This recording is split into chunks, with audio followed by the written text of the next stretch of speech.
Bueno, buenas tardes, ¿cómo le va, chique? ¿Cómo están?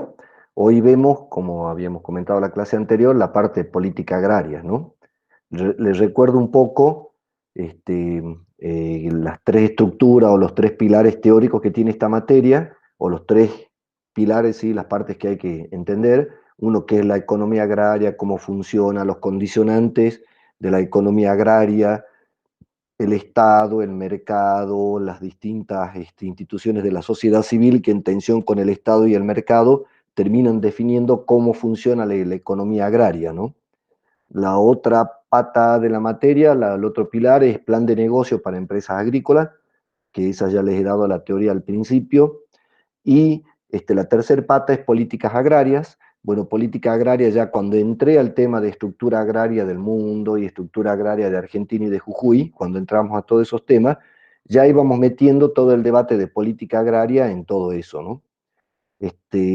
Bueno, como para enriquecerles todo el debate que veníamos teniendo. ¿Se acuerdan que al principio yo les contaba que una de las características de estas varias versiones de la especie Sapiens sapiens, esta que ha derivado de los, ¿no? de los monos, lo que nos hacemos homínidos, ha habido como cinco, tal vez seis, y las otras han desaparecido y ha quedado esta variante que somos los Sapiens sapiens, y aparentemente lo que dicen muchos teóricos y que bueno, yo comparto, una de las características que tenemos que nos ha hecho sobrevivir mientras que nuestros cinco primos han desaparecido, como otra subespecie, es la capacidad de hablar, de comunicarnos, y al hablar crear organizaciones superiores, crear la idea de Dios, de Estado, de club, de Boca, de River, de evangélico, de familia, que es crear una idea de una organización superior, a veces endiosada como las religiones, a veces más cercana a uno como es la familia, pero es que ahí hay algo superior que nos une. Entonces, al tener eso algo superior, hemos podido unirnos en la diferencia, aún siendo una especie muy competitiva. Porque la verdad que los humanos hemos empezado a mejorar en cantidad de especies hace poquitos años, en el término de la historia de la Tierra, ¿no? Al principio no, nos costó muchísimo, éramos una especie que no teníamos muchos talentos para sobrevivir. De hecho, no tenemos buena vista, no tenemos buen olfato, no corremos rápido, no somos muy fuertes comparados con otros.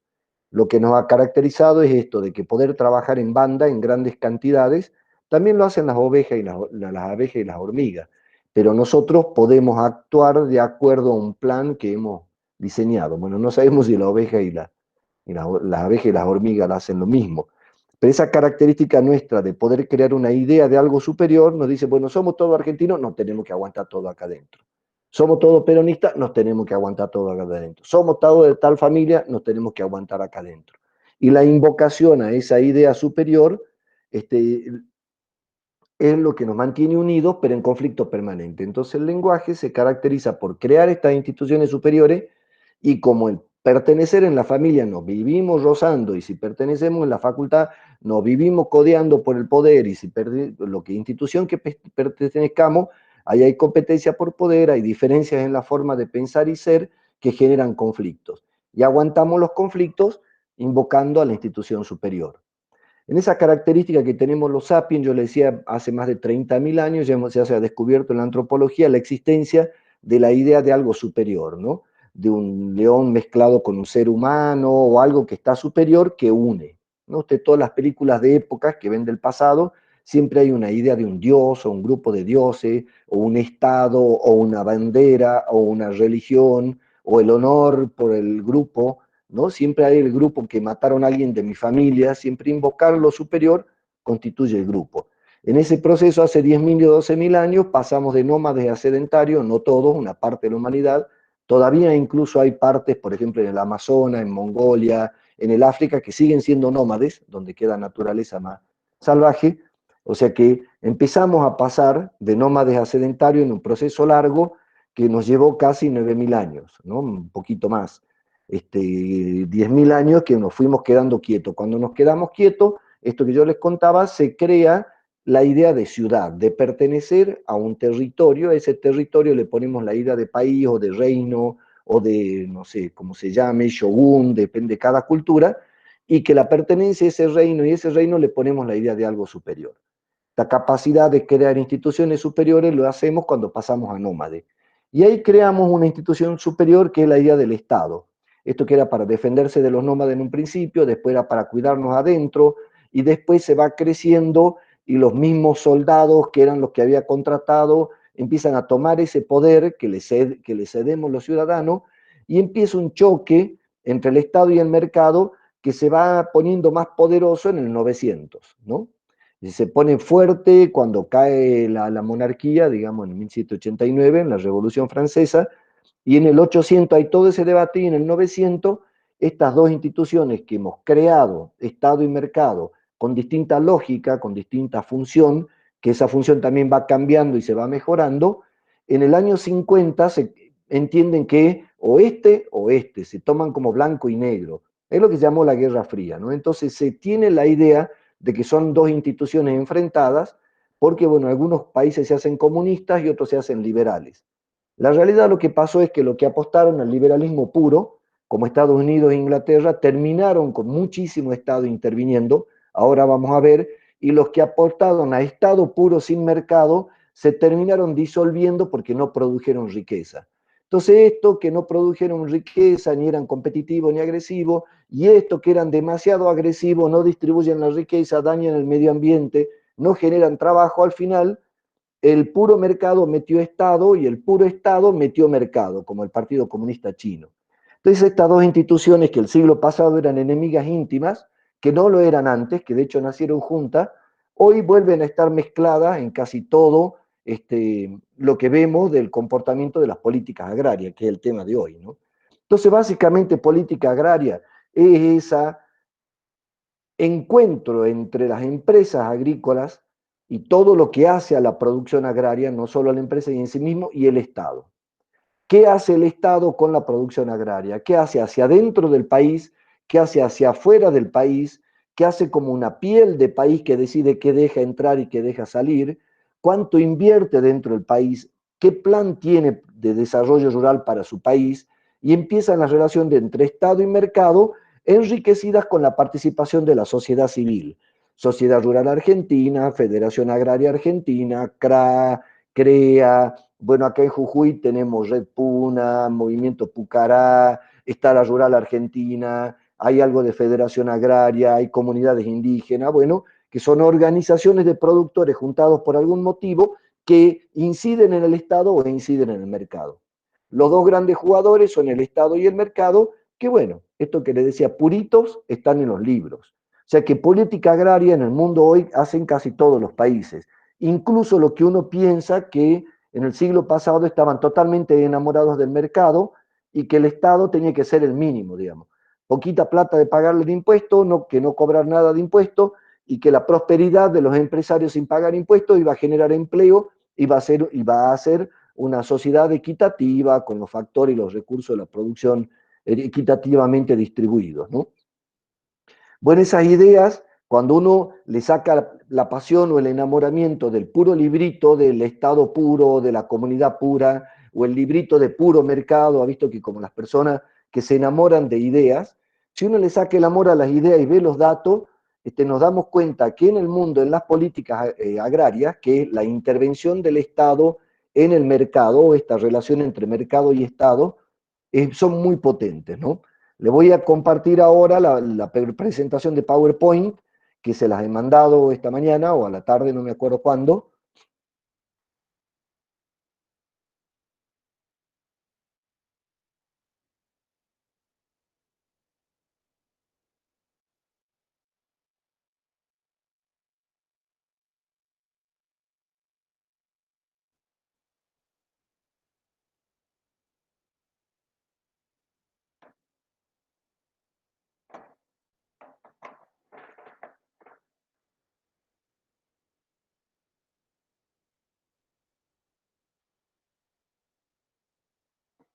Ahí están viendo, chicos. Sí, profe, se ve. Bueno, miren, este grafiquito que les estoy mostrando acá al principio, un grafiquito muy interesante, ¿no? Es el estimado de apoyo a los productores. Esto lo hace una organización que se llama OCDE, es la Organización de Cooperación para el Desarrollo Económico, que es la organización de 31 países, casi todos de Europa del norte, son todos del norte, de alto poder adquisitivo, que después de la Segunda Guerra Mundial se encargó de organizar Europa o participó en la organización de Europa para sacarla de los impactos de la Segunda Guerra y que después continuó trabajando como una organización no estatal de estados, pero es paraestatal, de nuevo las organizaciones civiles, que ponen plata a 31 estados o 36 estados, ¿no? Y que hacen investigaciones. O sea que esto es, yo se la acabo de compartir por WhatsApp, igual está en la página, en la cosa virtual, en el aula virtual, ¿no? Que el estimado de apoyo al productor, el EAP, es muy sencillo, lo que dicen ellos es decir, bueno, a ver, ¿cuánta guita le da el Estado a los productores? 10. Buenísimo. ¿Cuánta le saca? 2. Bárbaro. El Estado le regala 10 pesos y le cobra 2 de impuesto. ¿Cuánto le queda de regalo neto, ¿no? Que el Estado, o el subsidio que le da, o la política agraria que le da al Estado? 8 pesos. Esos 8 pesos, ¿qué porcentaje es por la riqueza que produce el productor? Fíjense, entienden es que se suman en la diferencia, el estimado de apoyo al productor, es decir, bueno, el productor, el Estado le regala 10 pesos, le da subsidio y le cobra 2 de impuesto. Quiere decir que el Estado termina dándole 10, sacándole 2, le termina regalando 8. Ahora, esos 8 que le han dado al productor, ¿qué porcentaje, ese regalo que le da, qué porcentaje es de los ingresos brutos del productor?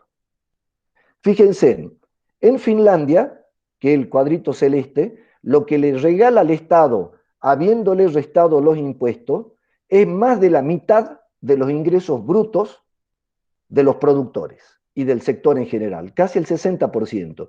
Quiere decir que en Islandia, si un productor gana 1.000.000 de pesos, 600.000 es el neto de apoyo al Estado, o sea, es lo que le da al Estado menos lo que le cobra de impuestos. Miren Noruega, miren Suiza, miren Corea, miren Japón, miren ta. Fíjense, en este blanquito es el promedio de los 36 países. En promedio de los 36 países de Europa y algunos otros que no son europeos, de cada 1.000.000 de pesos que gana el productor, ya restado los impuestos, 200.000 son regalos del Estado. En Islandia son 550.000. Bueno, miren, ahora fíjense, después que bajamos de la OCDE, está China, está Rusia, y ahí empiezan a aparecer los productores latinoamericanos. Aquí está Colombia, aquí está Estados Unidos. Este es Canadá, México, Kazajstán, y ya vienen los enanos. Brasil, Sudáfrica, Chile, Australia, Nueva Zelanda, epa. ¿Qué significa esta cosita para abajo? Y que al productor en Islandia le dan 10 y le cobran 2. En este caso, el Estado le da 2 y le cobra 6.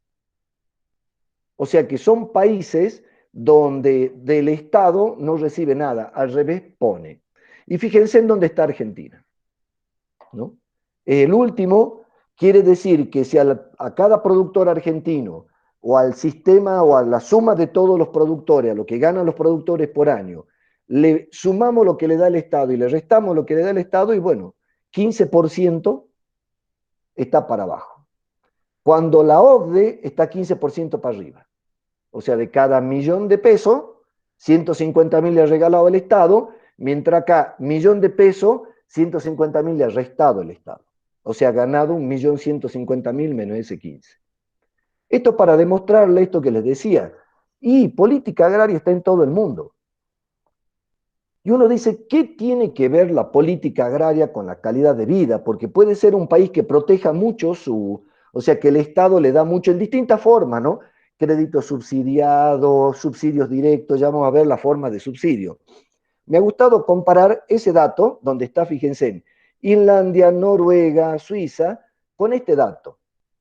De los mejores países del mundo, si uno lo combina 3 elementos, esperanza de vida, que es la cantidad de años que viví, años de escolaridad, cuántos años estudia de promedio la población, por ejemplo 17 en Noruega, y el ingreso bruto per cápita anual en dólares. ¿Quiénes son los mejores países del mundo? Los que más protegen. Por ejemplo, Noruega. por ejemplo Dinamarca, por ejemplo Australia, por ejemplo Suiza. Entonces uno dice, mira qué interesante, los estados que más política agraria tienen en cuanto a cantidad, generan más calidad de vida, tomando la calidad de vida como plata, ingreso nacional bruto per cápita, año de escolaridad promedio de la población y esperanza de vida, que es salud, ¿no? Fíjense en esto, qué interesante, este es de un archivo que también está colgado, que es cómo es los Estados miembros de la política agraria común, que son todos los países europeos que tienen una política agraria común, se ponen de acuerdo. Miren, acá hay, para el año, dice, estos miembros de la Unión Europea para el 21 al 27. Esto es lo que Europa ha pronosticado el año pasado, que ahora lo ha aumentado, cuánto iba a recibir, ¿no?, de la política agraria común, que todos los estados ponen guita a esta política agraria común europea, y esta política agraria le da a los productores. El verde es el apoyo al desarrollo rural. El morado son los pagos directos vinculados a la superficie. O sea, te paga directamente el Estado por la cantidad de hectáreas que vos producís. Y el rosadito, donde tengo el cursor, el apoyo del mercado a las crisis cuando los precios, bueno, se caen los precios porque ha habido lluvia, porque ha habido, bueno, hay un sistema de seguros que lo aporta el Estado. No sé, para darse una idea, en Alemania, ¿no?, en miles de millones de euros, en 6 años, la política agraria común, que es donde ponen guita todos los países europeos, le iba a regalar 41.000 millones de euros. Y todo lo moradito, esto que está en Alemania, es pago directo al productor de acuerdo a la cantidad sembrada. Miren Francia, todo lo moradito. Miren Dinamarca, miren Irlanda, miren Suecia, miren Finlandia. O sea, Europa no solo es que viene protegiendo, sino que además ya ha pronosticado la protección del 21 al 27, ¿no? Miren en frutas y verduras los porcentajes, ¿no? Los volúmenes que hay de protección para el 2017. Bueno, y uno dice, esto es nada más que Europa. Bueno, no sé si es nada más que Europa. Miren, ahora les voy a mostrar estos dos grafiquitos, ¿no? La política de subsidios agrícolas del mundo avanzado, Francia y Unión Europea y también Estados Unidos, alcanzó subsidios agrícolas directos, 228.000 millones de dólares en 2017. Lo que le regaló estos países a sus agricultores, fundamentalmente basado en la cantidad de hectáreas que tenéis, te regalo plata por la cantidad de hectáreas, en un año es casi la deuda externa de nuestro país, bueno, no casi, bastante menos, acumulada en más de 100 años. En el 17. Vamos a ver, bueno, a ver qué hacen los chinitos y los rusitos. En los 3 de los grandes productores del mundo, China, Indonesia y Rusia, la política de subsidio agrícola para el 2017, 270.000 millones de dólares y tiene a aumentar, no ha de crecer. Más abajo, los dos países que ejercen con mayor intensidad esta modalidad extensiva son Estados Unidos y China. Estados Unidos cobre más del 60% del costos de los seguros agrícolas. Esto que le explicaba, si te ha granizado el tabaco no te va a fundir. Te da un sistema de seguro del Estado, lo básico y una ganancia para que sigas jugando y ganes un poco.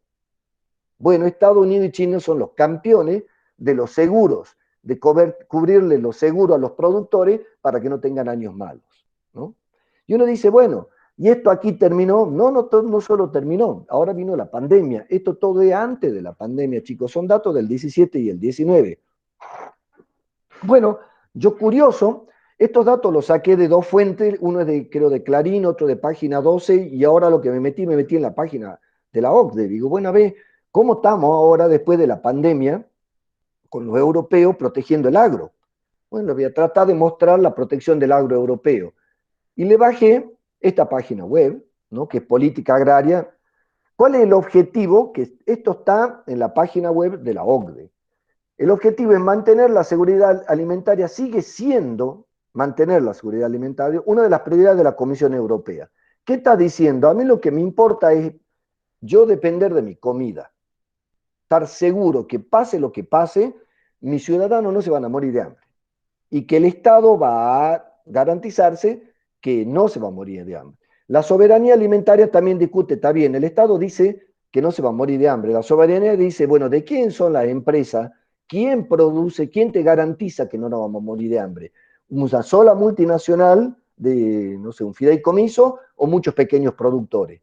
Ya la soberanía alimentaria discute la capacidad de control del sistema alimentario. La seguridad alimentaria, ¿a qué se refiere? A que tiene la capacidad de producir alimento aunque haya conflictos bélicos. Los europeos pasaron mucho hambre en la posguerra por su guerra y ahí siempre tuvieron el Estado mezclado en el mercado para hacer política. Dice, Estado en estrecho, bueno, la Comisión ha adoptado 4 medidas. Directrices para garantizar la eficiencia de cadena alimentaria. Yo les pasé la página de web para que lo vean directamente.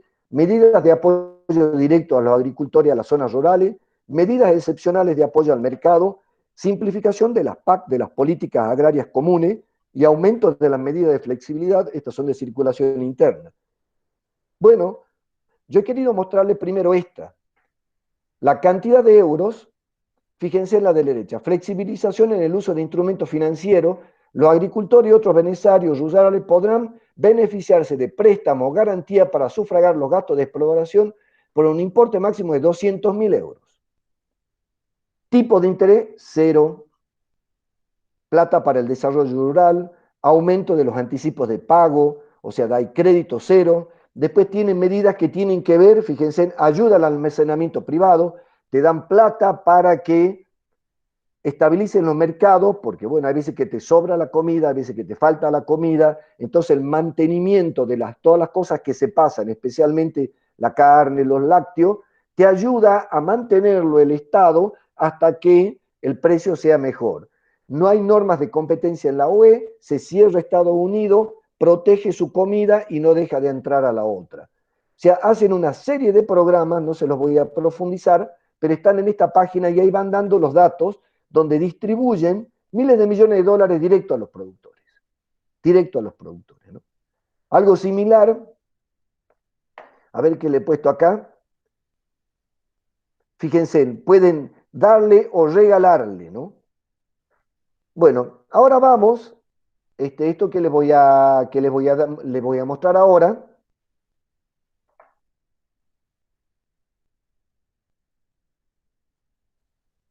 Fíjense, pucha, no sé por qué me sale mal, voy a tratar de mirar, que mostrárselos acá. Ahí está, ahí lo ven, chicos. Hola, hola. Sí, Hola, hola. profe. Ahí están viendo, bárbaro. Este gráfico, este es del el artículo este que hizo la OCDE, que estudió la política agraria para Argentina, ¿no? Es el archivo que le mandé. En la página 66, por ahí donde describe el contexto en el que vive Argentina, ¿no? Tiene estos datos, ¿no?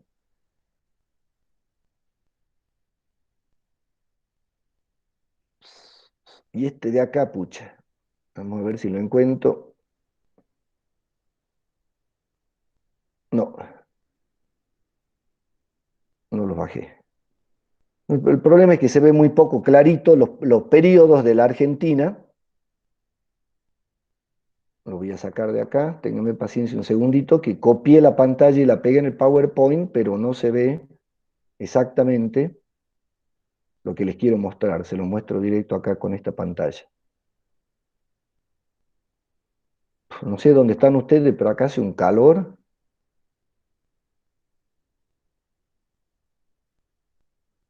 Ténganme un poquito de paciencia.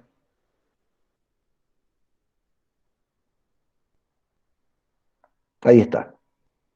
Fíjense, esto que habíamos charlado varias veces, están viendo ahí la pantalla, ¿no?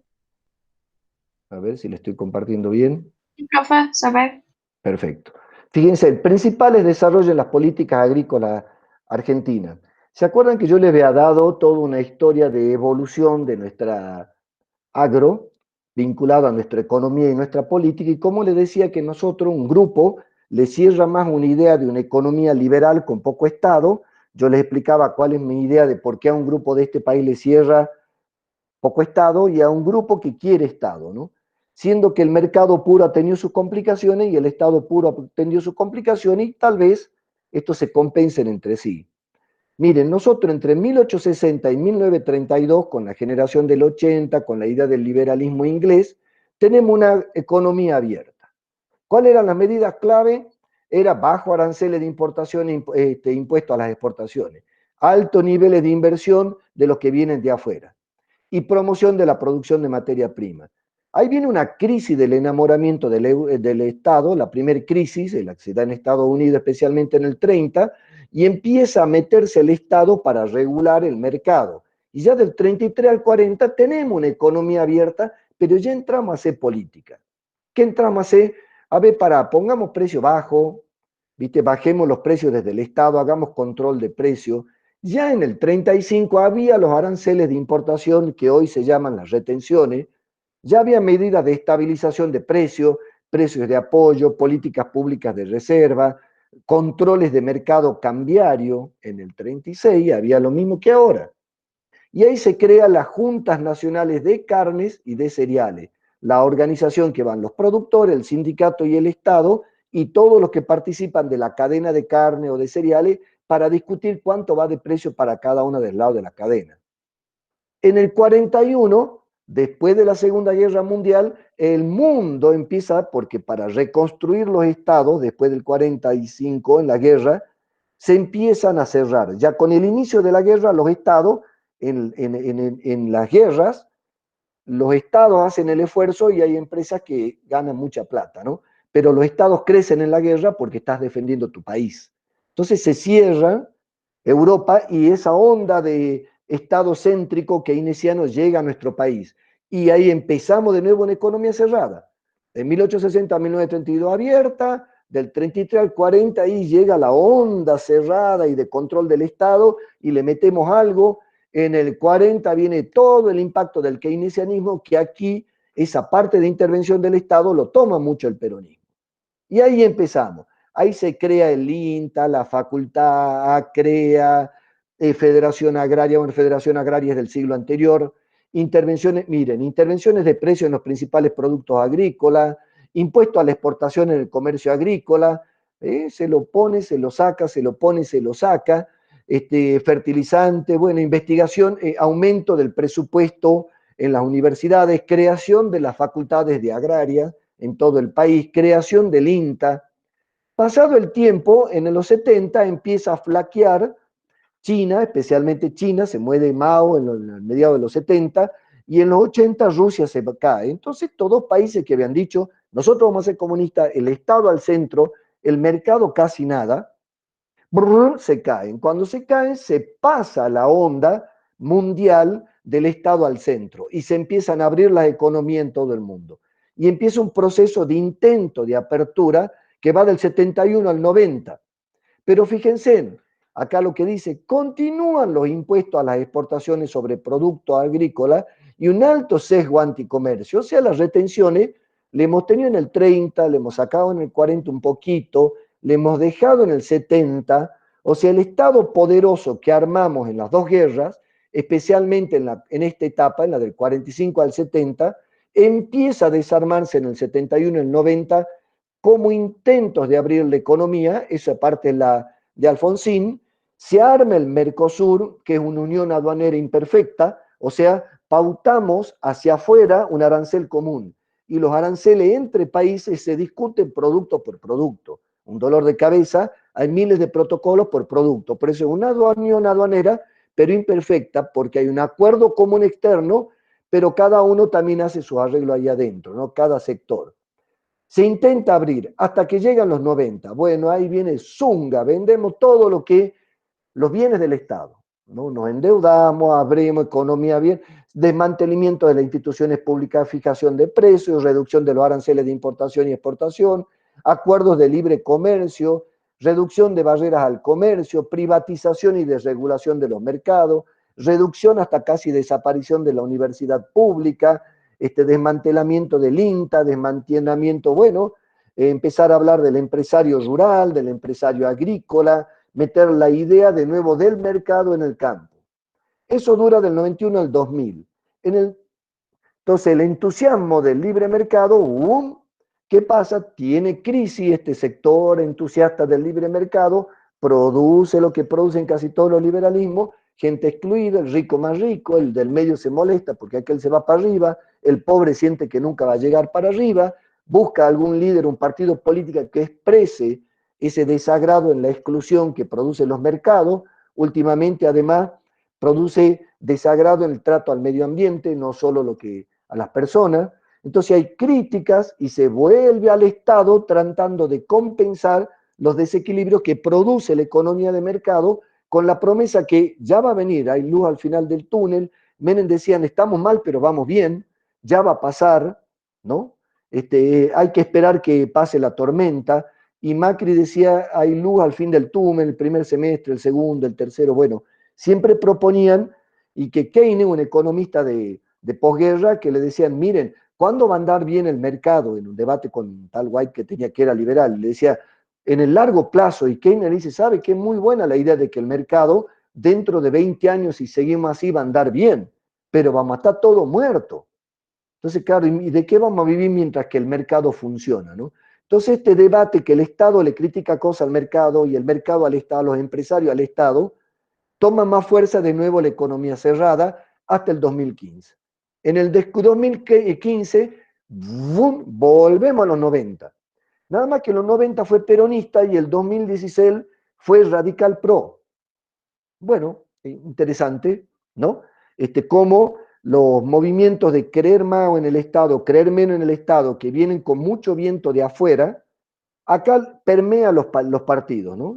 Atraviesa los partidos y hay sectores, como por ejemplo el peronismo, que es un más movimiento, que están más fortalecidos por los apoyos externos de estos vientos liberales y parece que han ganado el control del partido, y el peronismo fue liberal con el liberalismo más violento en nuestra historia, con un shock, le llamamos los economistas, fue un golpe de venta de todo, así fue un impacto, fue peronista, ¿no? Esto, claro, son parte de las cosas digamos, divertidas de nuestra historia y que le cuesta entender a alguien de afuera. Pero miren, ¿qué ha hecho en el 2016? Eliminación de los impuestos a las exportaciones para todos los productos, excepto los granos soja, que se redujeron con la promesa de que al final de Macri íbamos a desaparecer las retenciones. Bueno, no la desaparecieron, antes de irse la aumentaron. Y bueno, fíjense en cómo en este país es una historia, en nuestro país, de regulaciones. El único momento que hubo abierto fue entre el 91 y el 2001, que hubo un gran desmantelamiento, que fueron 8 o 9 años, en realidad fueron un poquito menos, que se desarmó todo el aparato público, la salud pública, la educación pública, el teléfono, el correo, bueno, las autopistas, las aerolíneas, no sé, tantas cosas que eran públicas, el agua, la luz, que ahora son de gerencia pública o de gerencia privada o de propiedad privada, ¿no? Ahí tuvimos un gran shock. Ahora hemos vuelto al 2020. Bueno, de nuevo hemos vuelto a una economía cerrada, nada más que hay dos problemas. Los últimos 2 años de la economía cerrada del 2015, especialmente después del 2012, que empieza a bajar el valor del producto agrícola, empezamos a ir para abajo en la economía, ¿no? Inflación y poco crecimiento, y en los últimos, del 16 al 20 seguimos para abajo. Entonces llega una economía de base agrícola que lleva 6 años de crisis, poco crecimiento, inflación, en los últimos 4 años de crecimiento con inflación, se llega este paciente casi en terapia intensiva y le agarra COVID. Claro, estábamos endeudados hasta las manos, con desempleo, con pobreza, y además tenemos COVID. Bueno, no solo nos ha dado COVID a nosotros, sino le ha dado COVID a todos los países del mundo. Nada más que algunos no lo agarraron en terapia intensiva. No agarró en terapia intensiva Uruguay, a Paraguay, a Brasil, a Bolivia un poco en terapia intensiva por el último año, pero llevaba 13 años de crecimiento sin inflación. Bolivia fue el país en Latinoamérica que más cantidad de tiempo creció, prácticamente 13 años, un promedio entre el 6 y el 9%, con una inflación más baja, con inflación del 4%, ¿no? Entonces, claro, esos eran pacientes que venían y más o menos con el cuerpito bien. En cambio, nosotros veníamos con el cuerpo como si no hubiera agarrado el COVID y tuviéramos diabetes, presión alta, teníamos todos los males para que el COVID nos liquide, digamos, ¿no?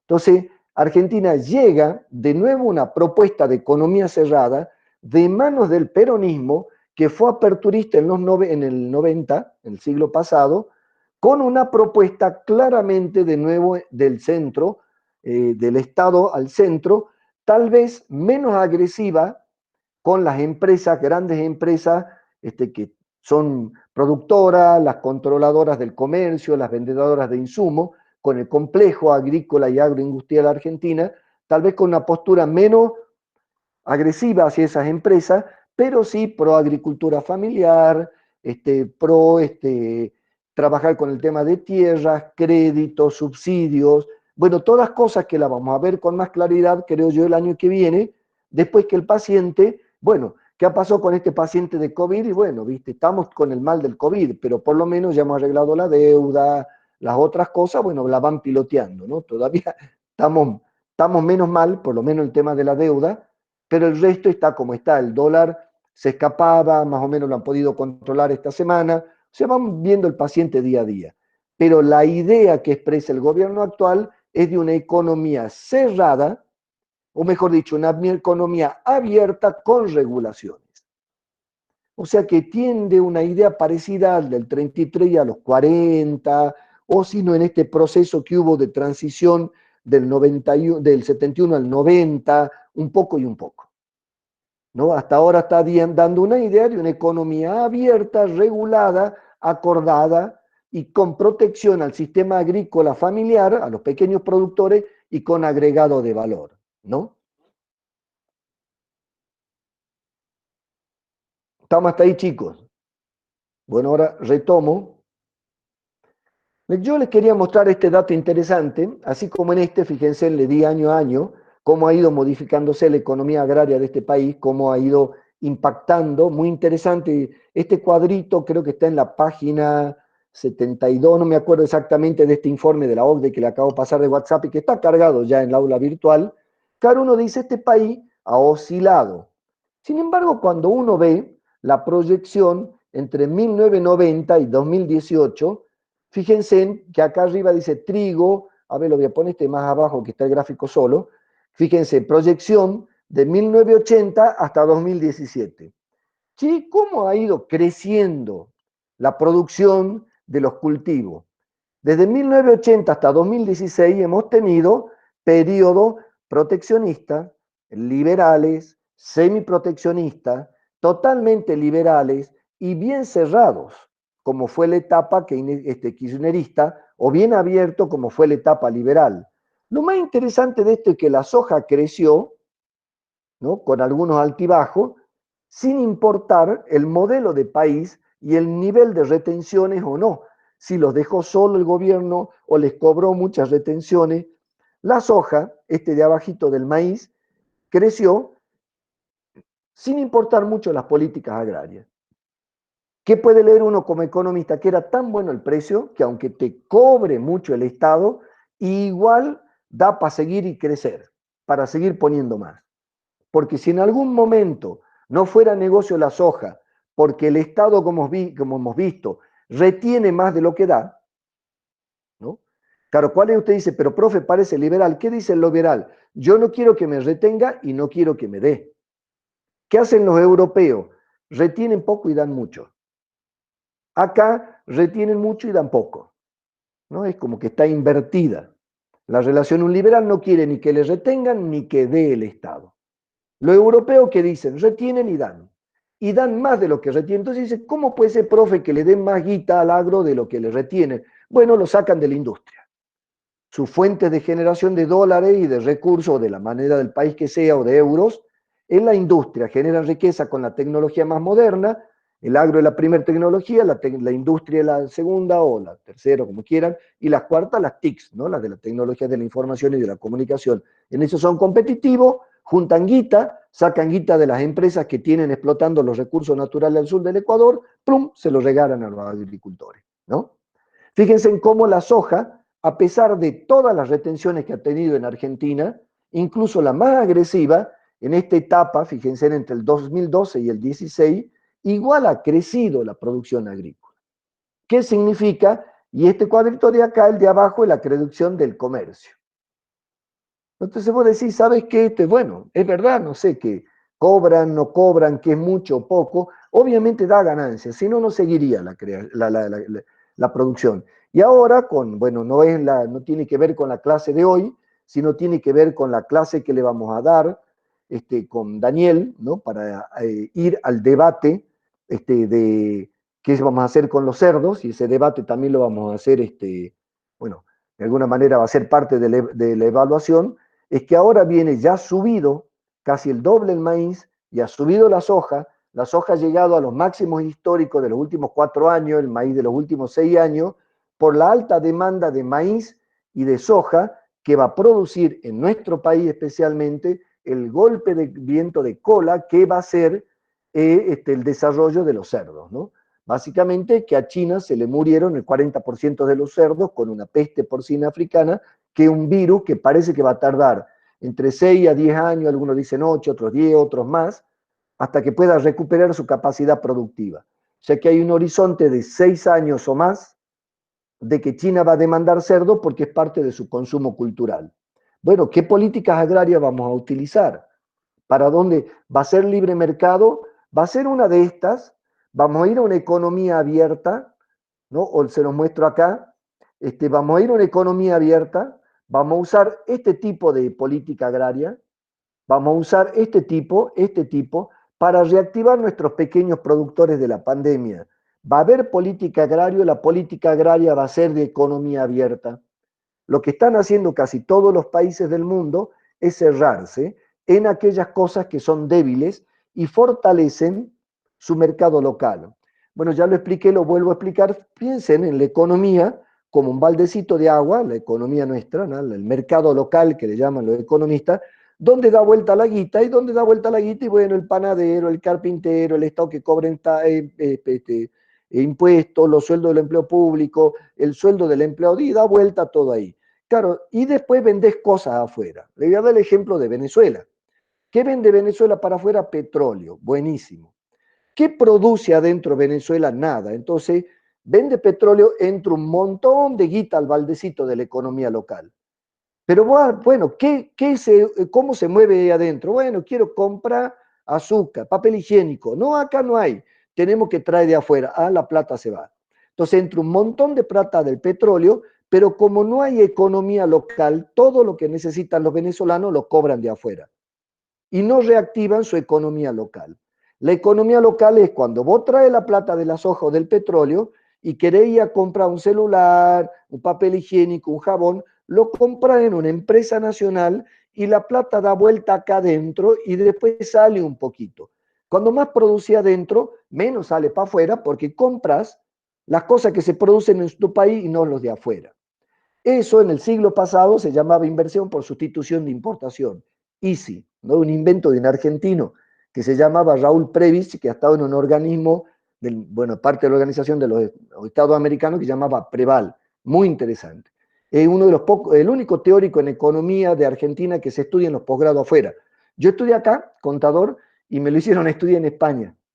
Y y para colmo era Previs y Paz, eran dos que pensaron toda esta idea de fortalecer el baldecito argentino, estimulando la industria nacional para que entre plata de los productos agrícolas y esa plata se quede dando vuelta del balde y no salga rápido o salga la menor cantidad posible. O sea que si el balde entra plata y sale plata, queda siempre un poquito, que ese poquito que quede siempre sea más alto.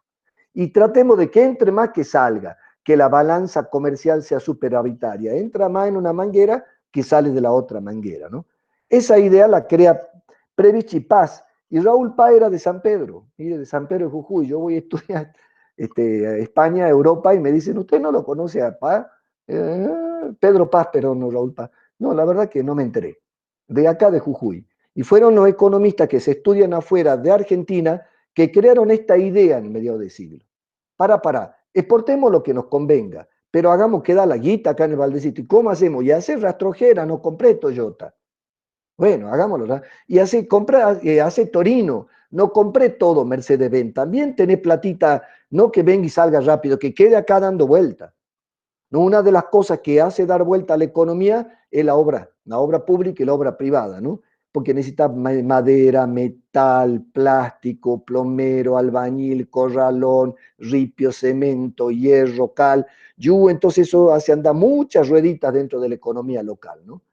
Claro, si vos decís, bueno, voy a construir jardines de infante y traigo el módulo de China que necesita 2 ingenieros para ensamblarlo, claro, ahí lo único que hace, entra la plata de las hojas, sale derecho. Ahora, si vos decís, vení acá y bueno, vamos dando vuelta, tal vez sea de menor calidad y menos eficiente, pero nos deja la plata acá adentro y la hace dar vuelta.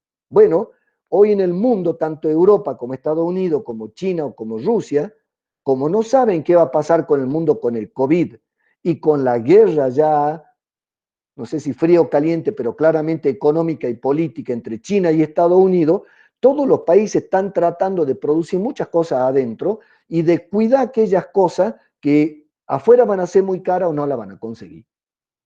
Entonces hay de nuevo una vuelta a las ideas de mediados del siglo pasado, de esto del 41 al 70, sobre todo estas que tienen que ver con el modelo ISI, de inversión por sustitución de importaciones, con mucha intervención del Estado, con investigación, con fuerte presencia y con mucha inversión en infraestructura. Eso que le pinté de celeste, cuando yo lo leía, decía, bastante parecido a lo que uno lee en la política de propuesta por el gobierno actual, ¿no?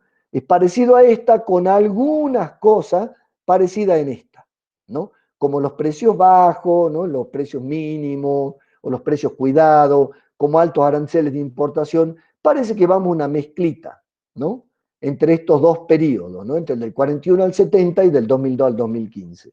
Pero el contexto del mundo, ¿cuál es? Estados Unidos se cierra, hoy están en elecciones, esta noche vamos a saber si Trump o Biden, siendo Trump mucho más nacionalista y de economía cerrada, y es liberal, representa al Partido Republicano, pero bueno, así está de mezclado el mundo, y los demócratas que históricamente han sido un poco más pro Estado, el Estado en la salud, ¿no? En esas cosas hacia adentro, hacia afuera los demócratas y los republicanos a mi gusto casi siempre se manejan igual, o sea, el Estado apoyando los negocios de Estados Unidos y el control de las instituciones que promueven los negocios, no es como un país que apoya los negocios afuera y cuida los negocios adentro, ¿no? Bueno, ahí hay unas diferencias entre ellos y hay otras diferencias que tienen que ver con lo político, con los derechos humanos, entre ambos candidatos, pero hoy se va a decidir.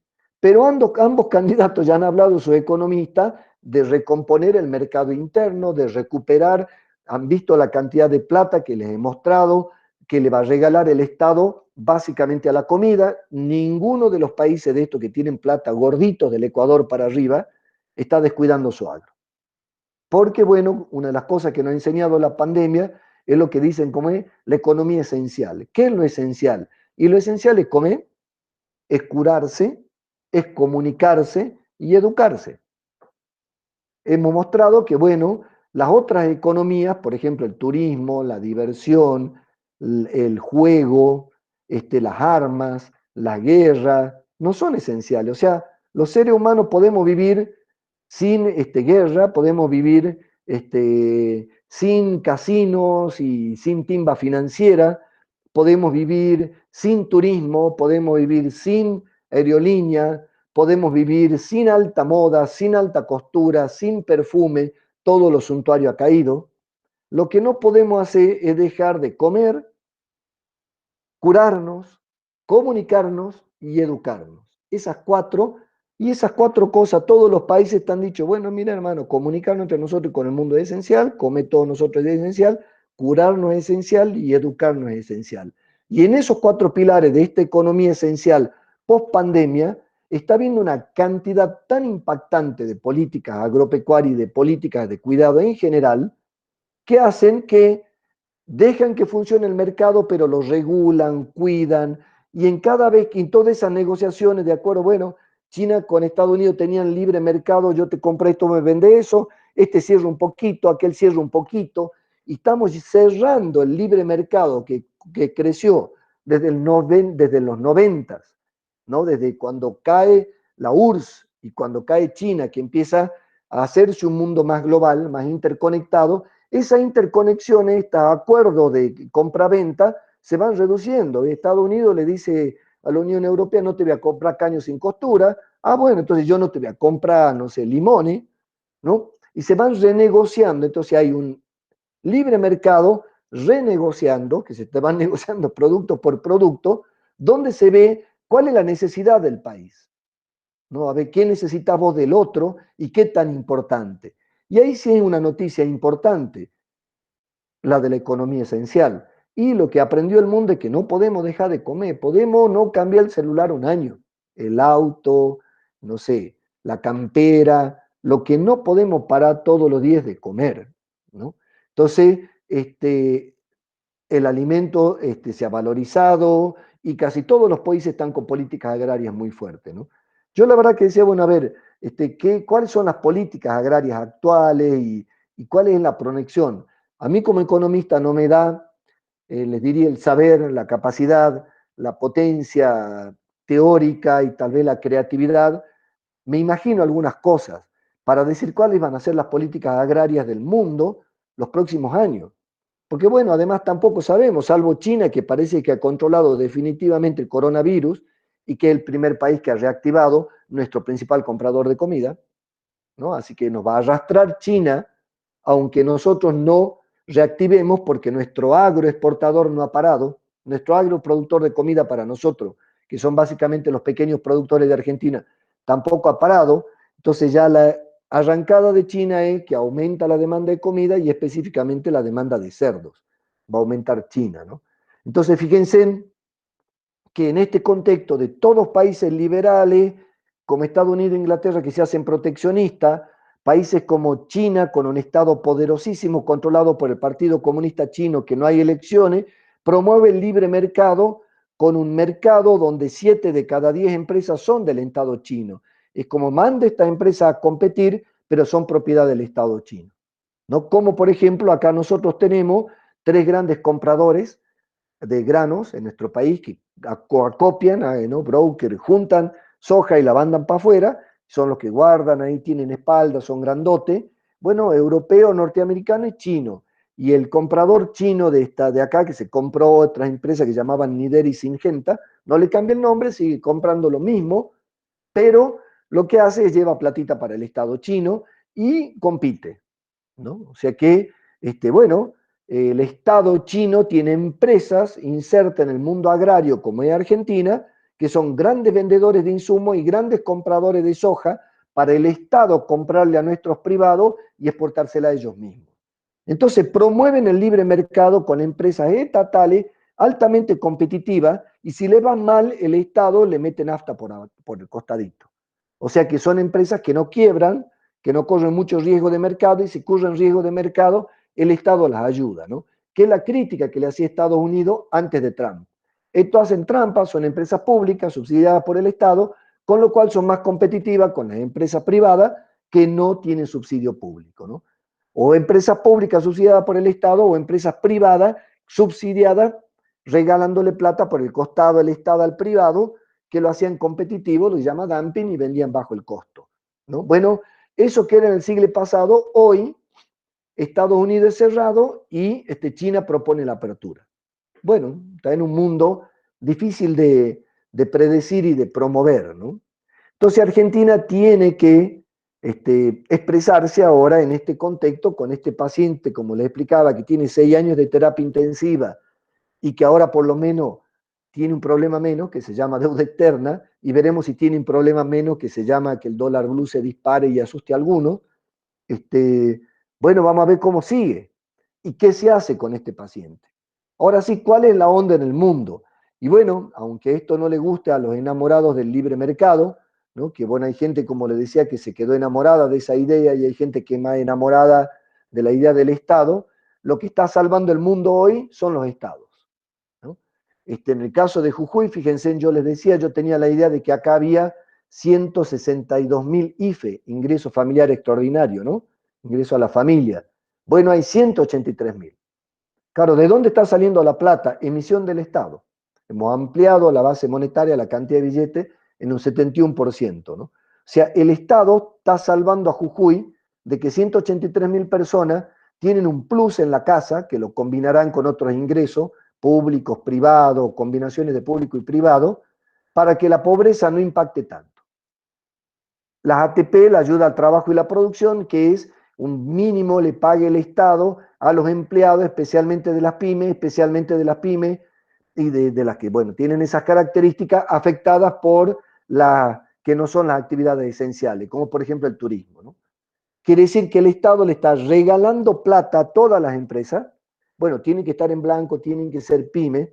Ahí quedaron al medio todo el sector informal porque no recibió ayuda por estar fuera del Estado, no recibió ayuda ni por ser pyme formalizada, ni este, por ser extremadamente pobre o usuario de una IFE, una asignación universal por hijo, ¿no? Entonces, el que se quedó al medio, teniendo un ingreso medio por fuera del Estado, no está recibiendo por acá, se está bajando. Está cerrando su pyme o viendo cómo sobrevive y declarándose beneficiario del IFE, ¿no? Pero bueno, entre la ATP y el IFE, y un poquito los que quedan al medio, claro, uno dice, qué bárbaro, ¿eh? ¿Qué pasaría si el Estado no diera esa cantidad de IFE y ATP en Jujuy? Y habría pobreza, habría más delincuencia, habría robo. Yo creo que tal vez hubiera retomado algún sector de la población un viejo mal hábito argentino, no sé si mal hábito bueno, o un viejo hábito argentino de que cuando crece la pobreza se saquean supermercados, hay insubordinación civil, digamos, ¿no? De tomar la calle por la violencia sin hacer tanto uso de los instrumentos democráticos, porque están controlados los instrumentos democráticos por sectores de poder acumulado, ¿no? Bueno, sea cual fuera el motivo por que se crea esa discusión. Pero bueno, de alguna manera lo que está pasando en el mundo es que no se discute el rol central de los estados. ¿Quiénes los discuten? Obviamente los beneficiados, acá en Argentina y en cada país, que no quieren Estado. ¿Por qué? Porque, bueno, obviamente, esto que les decía, a mi ojo hay varios tipos. Un tipo está el que, bueno, nació privilegiado y nunca percibió la necesidad del Estado porque, bueno, todos sus privilegios los pagó, ¿no? Con la idea de que trabajó para ganárselo, no que lo heredó, ¿no? Hay Stiglitz, digamos, el que es el tutor, o no sé qué, el profesor de cabecera de nuestro ministro Guzmán, él gana su premio Nobel por, bueno, una de las cosas que descubre como premio Nobel de Economía, es que el 99,9% de los que son ricos son hijos de ricos, y el 99,9% de los que son pobres son hijos de pobres. O sea, son muy pocos los que nacen pobres y se enriquece, dice Stiglitz. Entonces, claro, pero el que nació en cuna de oro dice, pero este es menos competitivo, tiene menos mérito, no tiene por qué enriquecerse. Nosotros sí, claro, bueno, partís, esto como este video que hay dando vueltas, y decís, bueno, hagamos una carrera, pero a ver, antes de largar la carrera entre todos los jóvenes de Argentina, vayan 1 kilómetro para adelante los que han tenido la familia constituida, otro kilómetro los que han ido a una escuela de primera, otro kilómetro los que han tenido buena alimentación. Ah, bueno, o sea, ya en el punto de largada no empezamos igual un joven de 18 de La Puna como un joven de 18 creado en un colegio bilingüe de Capital Federal. Bueno, ahora corran y que ganen mejor, ¿no? El mérito sin ver las capacidades de los corredores al principio de la carrera, ¿no? Entonces, bueno, hay como una idea de un sector que por ese concepto del mérito aplicado sin ver el contexto de origen, las capacidades de origen y las oportunidades de origen, atacan el Estado y se enamoran de esa idea del Estado e insisten con el Estado, ¿no? Y otros que, bueno, ya están como aceptando de que es imposible pensar la salida de la pandemia sin el Estado, que los países que han hecho opciones por no detener la economía y que el Estado no intervengan, como Brasil, como Estados Unidos y Europa, terminaron con la intervención pública. Europa está en pleno rebrote, ¿no? Está en pleno rebrote del virus, especialmente los países que tienen una característica más liberal, o sea, con menos intervención del Estado para regular la conducta individual. Es obligación el barbijo, es obligación no salir a la calle, es obligación no juntarse públicamente, y hasta la conducta dentro de la casa, no la pública. No se pueden juntar en tu casa más de tantas personas, pero ese estado tan presente que nos obliga a cambiar conductas individuales, conductas familiares, conductas colectivas, no nos podemos juntar en el club, no nos podemos juntar en la iglesia. Bueno, en Europa ese estado se retiró con la idea de volver a otorgar al individuo y a las instituciones esa libertad. Bueno, ahora de nuevo el Estado está prohibiendo por ley. Mientras, claro, los chinos no han tenido mucha confusión, el Estado dijo, bueno, miren, pandemia, nadie sale, nadie se mueve, es un delito contra el resto de la población moverse porque puede matar gente, estaba en la calle, el Estado te caía con toda la fuerza del Estado chino. Bueno, tienen un concepto de Estado donde le tienen más temor, claro, tienen varias décadas de comunismo violento, entonces cuando el Estado le digo no salgan, no hubo libertarios. O sea, todos se han quedado escondiditos, cerraditos. ¿Qué pasó con China? Si uno mide la cantidad de infectados y la cantidad de muertos por COVID respecto a la cantidad de población, es el mejor país del mundo. Mientras que nosotros estamos 63 muertos, creo que era cada 10.000, China está en 0,03. Claro, tenía muchos casos, pero lo divide en la población y dice, claro, casi nada. Porque hubo una idea de Estado recuperada del comunismo, ¿no? Que nunca se corrió, porque fue el Estado el que abre el mercado sin destruir el Estado, ¿no? El Estado abre el mercado siempre contra lo no. Entonces es un Estado muy fuerte. Los países donde estas ideas libertarias de libre mercado, de que, bueno, que han tenido opciones, se han vuelto a recontagiar. ¿Y qué están haciendo? De nuevo el Estado presente. Y ya no solo es presente en las instituciones agrarias, en la regulación de precios, sino también está presente en nuestra vida privada y nuestra vida de nuestras instituciones, ¿no? Y por último, porque ya voy terminando con la hora, ¿qué características tienen entonces las políticas agrarias? Hacia adentro del país generan las condiciones para que nuestro agro, especialmente Argentina, que lo principal que vende afuera es comida, no como los taiwaneses, que el 90% de sus exportaciones son microchips, ¿no? Nosotros vendemos soja, maíz, trigo, carne, comida. Bueno, que toda esa potencia argentina, ¿cómo vos la podés cuidar? ¿Cómo la podés mejorar? ¿Cómo están haciendo los demás? Primero hay una actitud hacia adentro. ¿Hacia adentro qué hay? Y bueno, hace que los recursos que usen los productores les sean accesibles. Y bueno, ¿qué recursos usa? Agua. Bueno, hacerle dique, hacerles canales. Eso es política agraria. Que los recursos que necesita luz para poner un agregado de valor, un molino para moler maíz, ¿no? Bueno, ¿sabe qué? Que el Estado le dé rutas, trenes, sistemas de riego público, que haga el dique allá en la zona del ramal famoso para darle agua a toda la zona del Acheral Lavallén, qué sé yo. Hay 60.000 hectáreas en el Valle de los Pericos, 35.000 tan regadas, que haga un sistema de riego y que haga otro dique o lo agrande para tener 60.000 hectáreas bajo riego en la zona de los Pericos. Esas son políticas agrarias hacia adentro que van al recurso agua y si quieren tierra, que el Estado a las tierras que no son productivas las expropie, las compre o dé crédito para que hacer accesible vía política agraria el recurso tierra y el recurso agua. Ah, buenísimo. El Estado se ocupa del acceso al recurso tierra y agua. ¿Qué más necesita? Y necesita gente capacitada. Ah, bueno, sistema educativo, hacer escuelas rurales, hacer las agrotécnicas, facultades de agrarias, INTA. Bueno, el sistema educativo tiene que prepararte gente para que en distintas jerarquías, desde el primario, tal vez desde el secundario, en la universidad con formación técnica con ustedes, los posgrados, cada uno de su formación es un aporte a la riqueza del campo interno por tener personal calificado.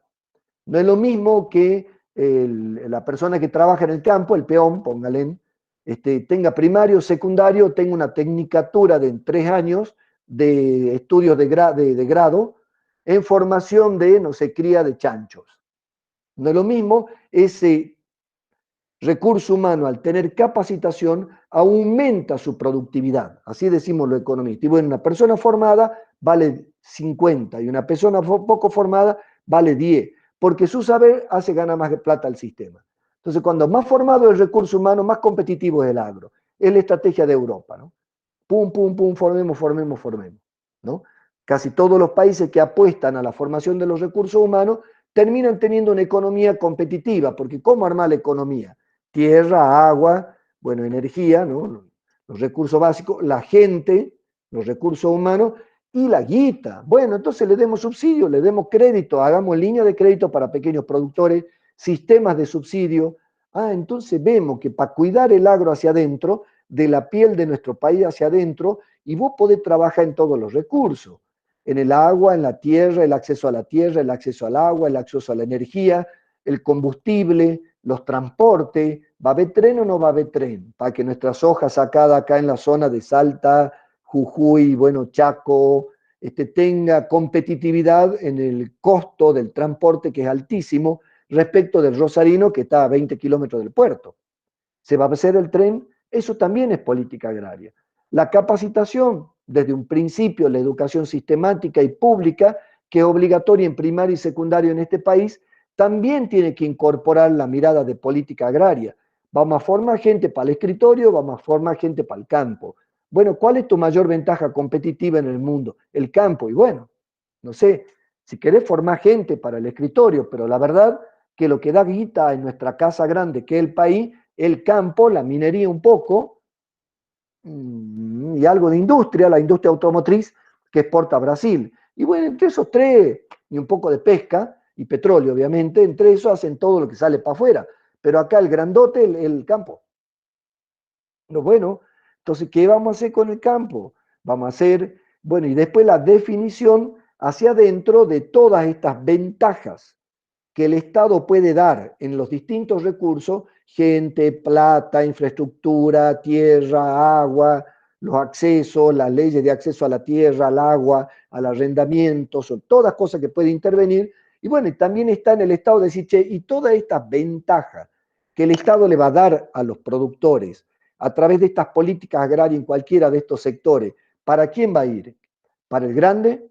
¿Para el pequeño? ¿Para el mediano? ¿Un poco y un poco? ¿O vamos a castigar al grande y vamos a bendecir al pequeño? ¿O vamos a castigar al pequeño y lo vamos a bendecir al grande? Un poco respondiendo a este péndulo. ¿O vamos a ver cómo convivimos con el grande y convivimos con el pequeño y vamos encontrando nuestra combinación de Estado y mercado? Que esto yo le decía, la idea de que el Estado y el mercado son instituciones enemigas es de los que nos han armado la cabeza en el siglo pasado, ¿no? Que se peleaba el comunismo con el capitalismo. Hoy el Estado y el mercado son caras de la misma moneda, desde mi perspectiva como economista, ¿no? Acá, obviamente, me escucho un marxista, se va a enojar, me va a decir que soy de derecha, y si me escucho un liberal, me va a decir, se va a enojar y me va a decir que soy de izquierda, digamos, ¿no? Bueno, es el riesgo lo que corremos de no irnos a ninguna de estos dos extremos, ¿no? Y si todavía vos como economista decís, bueno, mira, la etapa Macri radical fue liberal, entonces sos peronista. Pero después decís, no, pero del 90 al 2001 los peronistas fueron liberales, entonces sos radical. Y claro, es muy difícil en ese sentido mantener una idea de país adherida a una plataforma de un partido político de los más grandes, radicales y peronistas, porque adentro de esos partidos conviven los pro Estado y los pro mercado, y según cómo viene su dinámica interna y los aires externos, ganan los más pro mercado y los pro Estado, ¿no?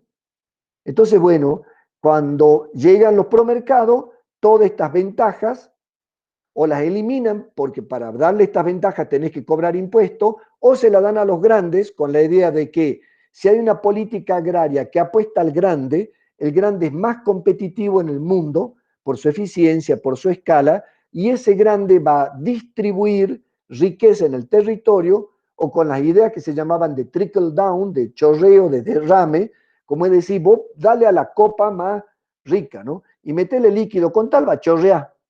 Bueno, lo que ha pasado en realidad es que ese chorreo no siempre se ha dado en los territorios donde han generado la riqueza. Estas empresas han ido a invertir a otro lado, ¿no? A otras partes de esta provincia y otras partes de este mundo.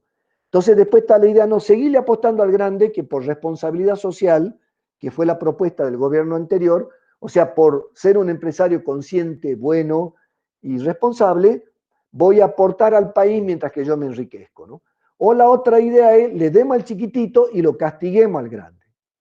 Bueno, en ese debate ahora estamos de cómo usamos esta política que puede tener agraria hacia adentro del país muchos aspectos, ¿no? ¿Cómo usamos, hacia qué sector? ¿Cómo usamos el Fernet y la Coca-Cola? ¿A quién apostamos? ¿A qué Jujuy? ¿A quién le damos grande? Esto que yo les decía, los negocios interesantes agrarios de Jujuy, como el cerdo, como la vicuña, como el cannabis, gran empresa o muchos pequeños productores.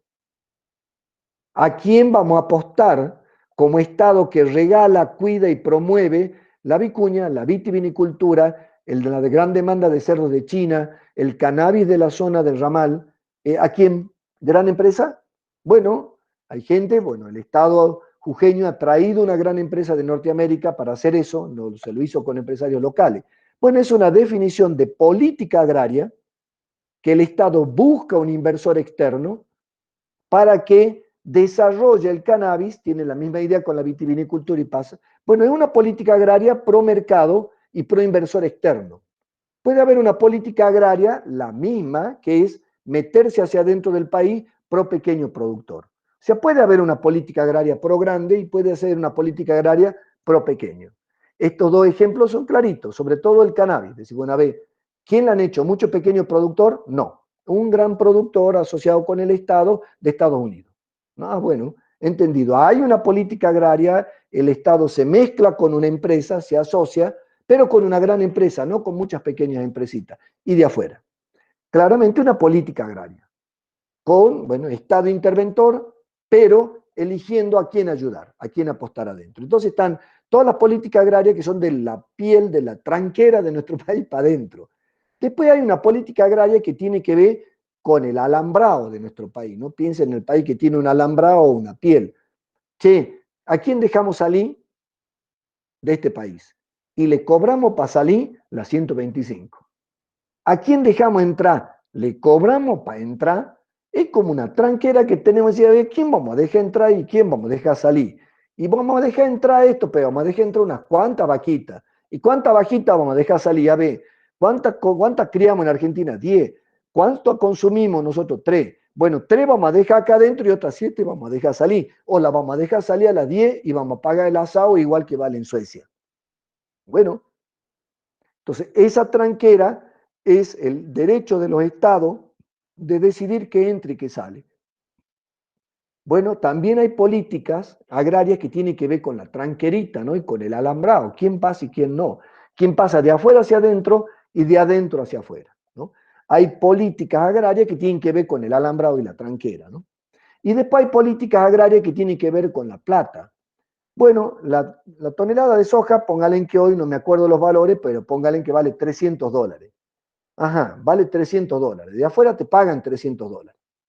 Después cuando entra, porque en este país desde hace varios años trabajamos legalmente en pesos, acá es ilegal hacer operaciones, o sea, vos la vendés en dólares, pero el Estado te lo transforma a pesos, ¿no? Cuando la querés utilizar, es lo mismo esos $300 que te pague un dólar a 80 que a 190, y no, son los mismos $300 multiplicados por 80, o son los mismos $300 multiplicados por 180. Ah, o sea, vos me estás diciendo que el precio que le ponga el país o que regule el país al valor del dólar determina si es competitivo o no tu campo, por supuesto. Claro, yo se lo doy al revés. Este es un resultado de la búsqueda. Yo se lo doy al revés. Póngale que mi costo de producción de soja es, no sé, son 81.000 pesos. Eso es lo que me cuesta producir, estoy dando el ejemplo, 80.000 pesos. Esto es lo que me cuesta producir la soja. 80.000 pesos en dólares, ¿cuántos son? Ah, mira, son ¿cuánto? $1.000.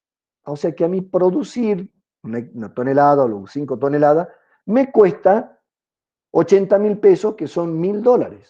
Hacia afuera, un dólar 80. Ahora, si el dólar está a 180, estos 80.000 pesos no son $1.000, son $500 o $600. Quiere decir que mi campo con un dólar alto es muy más competitivo afuera. Pero lo que viene que vale $300 multiplicado por 80 es un valor cuando entra la comida. Entonces un tipo de cambio alto hace que nuestra comida sea barata afuera y la comida que viene de afuera sea cara. Ah, quiere decir que el valor del dólar determina la competitividad de nuestro agro hacia afuera y la competitividad de los precios de valor agregado del agro, como el fideo italiano, que se hace con trigo argentino. Sí, lo que se defina como el precio del dólar también es una política agraria. Porque les digo, si el dólar valía 200 hoy y el vendedor de soja o el exportador de soja, no el productor, porque el productor se la vende al gran concentrador y estos pocos grandes concentradores son los que venden afuera. Y esto de acá, cuando más alto el dólar, más plata ganan. Claro, entonces, bueno, un dólar alto tiene la ventaja que vale más. Pero claro, ¿qué pasa? En el caso de los tabacaleros, los insumos están dolarizados y los precios están especificados. Le suben los costos porque el dólar está más alto y como vendo al mercado local, que en el mercado local sigue valiendo lo mismo porque no viene de afuera, viene caro, entonces tengo insumos caros en dólares y precios bajos por la crisis en pesos, ¿no?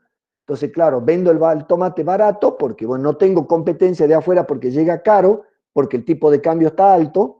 El que está de Argentina se va afuera porque afuera es barato. Entonces el productor local vende a precio barato en Argentina con insumo en dólares, sobre todo lo que tiene que ver con las energías y los biocidas, y bueno, todo el tema ¿no? del alimento de la tierra y todos los químicos para matar bichos. Entonces, otra forma de política agraria es la fiscal, es la financiera, el tipo de cambio. Bueno, vos decís, ahí nomás termina el rol del Estado, che, y el valor de la tasa de interés en Argentina, en el mundo de quién en Argentina, ¿quién la determina? Y es una mezcla entre el Banco Central, que es el banco más poderoso de todo, y una tensión con el resto de los bancos. O sea, que la tasa de interés tiene un valor de mercado, pero también puede intervenir el Estado. O sea, sacar un crédito subsidiado por el Estado a tasa de interés baja también es una política agraria. Entonces son las políticas agrarias, todas las que se hacen para adentro, todas las que se hacen para afuera, todas las que se hacen en la tranquera, para dejar pasar, dejar abrir otro, no cerrar, y la pielcita del dinero, el traductor del dinero, que es el tipo de cambio. Al modificar el tipo de cambio, cambia la competitividad de nuestros productos hacia afuera y los productos de afuera cuando entran acá, ¿no? Cuando más parecido el dólar al peso, más barato más caro lo de afuera y más barato lo nuestro, ¿no? Y viceversa. A mí me hace gracia porque yo daba clase en la Quiaca, claro, explicarle esto a un quiaqueño es explicarle su estrategia de sobrevivencia de montones de años, ¿no? ¿Qué pasa cuando el dólar está caro? ¿Qué es lo que es barato en la Quiaca? ¿Qué es lo que es barato en Argentina? ¿Qué pasa cuando el dólar está barato? ¿No? Como han sido todos los 90. ¿Qué pasa en Argentina? ¿Qué pasa en Bolivia? ¿No? Ellos entienden bien esto, como el tipo de cambio, el valor del dólar, aumenta lo que es barato o cambia lo que es barato de un lado y caro de un lado, y lo que es barato y caro del otro, ¿no? Entonces, es también política agraria el tipo de cambio. Algunos benefician, a otros no. Bueno, ya me pasé bastante. El martes que viene vamos a hacer una clase más abierta, donde yo le voy a explicar exactamente cómo va a ser el parcial, ¿no? Le voy a dar la metodología del parcial para que tengan un martes para enseñarlo, porque el parcial es el 17, ¿no es cierto? Así hemos quedado. El martes que viene, si quieren ya irme mandándome las dudas por WhatsApp, o quieren, y yo después las recojo a todas esas dudas y las explico en clase, o sea, hacemos el martes que viene la misma clase que ahora, paren que voy a dejar de grabar. No, lo voy para que los que vean. Entonces, el martes que viene va a ser clase de apoyo en la hora de clase esta y explicarle cómo va a ser la metodología del parcial. Vayan estudiando, vayan leyendo y vayan viendo qué preguntas le van saliendo, me las manda por WhatsApp o las van acumulando y me las dicen el martes que viene y yo voy armando la respuesta de lo que manden por WhatsApp para explicarles el martes que viene. ¿Les parece, chicos? ¿Chiques? Sí, profe. Sí, profe. Perfecto. Entonces, sálganse. Sí, está bien. Así puedo detener la grabación y grabársela en YouTube. Hasta luego, chiques, que la pasen bien.